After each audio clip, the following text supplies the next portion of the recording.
Навистина при посетата на Љубљана во Словенија разговаравме со градоначалникот Зоран Јанковиќ околу неговата имплементација на тамошните љубљански кавалири и нивната функционалност. Дали навистина има ефект од таквиот начин на еколошки бесплатен превоз.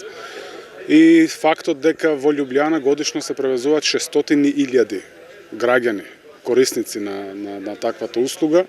дојдовме до идеја да и во Струмица обезбедиме струмички кавалер, кој што ќе биде нова услуга за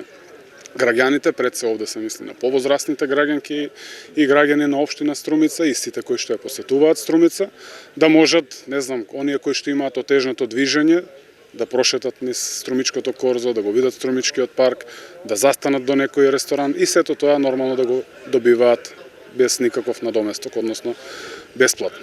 Овие 2-3 дена веќе имаме пробни возења со струмичките кавалери и навистина гледам огромен број граѓани кои што пробуваат да ја искористат таквата услуга. Ја користам оваа прилика да афирмирам што е можно поголем број на граѓани да користат, да напоменам дека станува збор за услуга која е бесплатна, значи немаат потреба да даваат никакви средства никому, иако тоа нема да се случи да